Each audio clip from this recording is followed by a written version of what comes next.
няколко основни тенденции, които се виждат през първото полугодие на тази година, но и те са, защо казвам, че са тенденции, цялата минала година, 2024 година, утвърждаваме с цифри.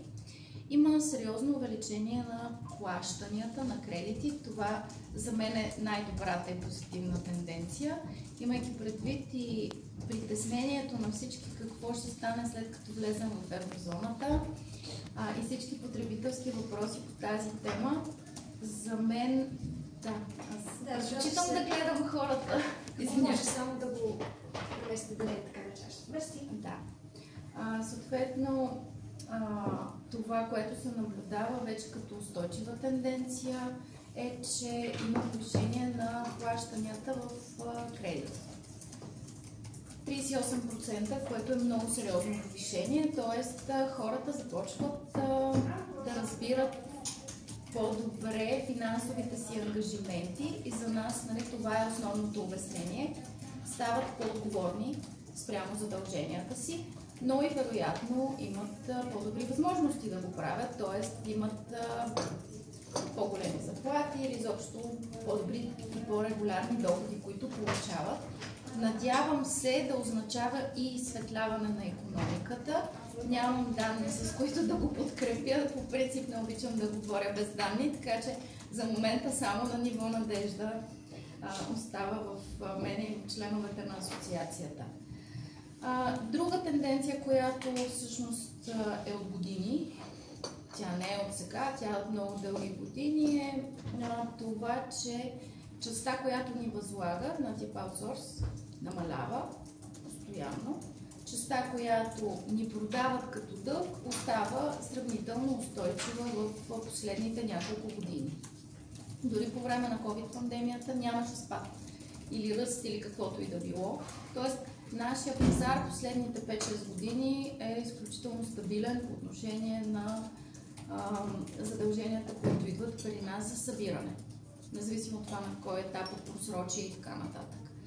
Това какво говори, защото ние сме края на финансовата екосистема и сме края на веригата, какво това говори за цялата финансова екосистема? Означава, че тя е изключително стабилна, изключително добре предвидима. Тоест, за да може при нас на годишна база да идват около 500 милиона просрочия като абсолютен баланс, дали ще са 520 или 550 милиона, разликата не е кой знае колко голяма, това е разлика в една сесия, дали се е случило в тази година или не се е случило буквално. Това означава, че има сравнително устойчиво ниво на плащания от страна на потребителите на техните кредити.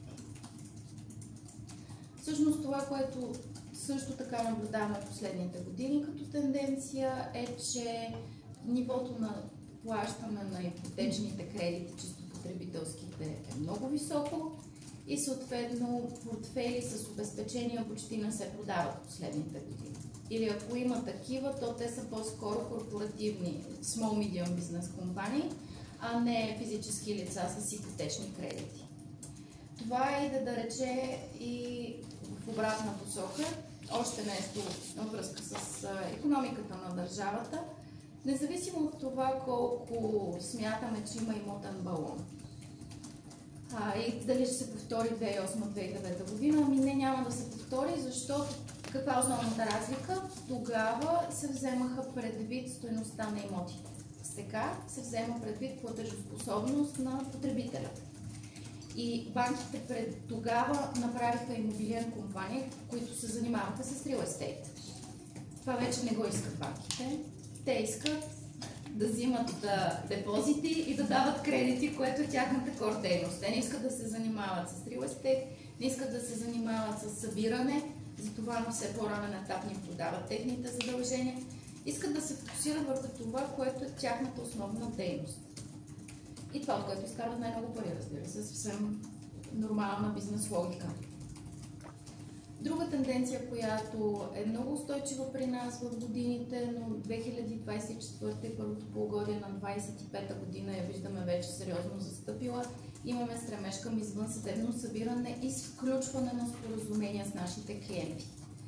Тоест, Ние много разчитаме на Data Analytics по принцип като индустрия. Много аналитична индустрия сме и използвам изкуствен интелект много преди да стане популярен и модерен. Преди повече от 10 години започнахме да го използваме в кредит скоринг моделите си и моделите за оценка на портфели. И всъщност правим такъв тип модели, които да намалят случаите, които минават към съдебна процедура. Защото това се случва много бавно и е много скъпо и за нас, и за потребителите. Бавно, разбирайте, за да излезе един изпълнителен лист в Софийски градски съд, между 6 и 9 месеца е оптималният срок.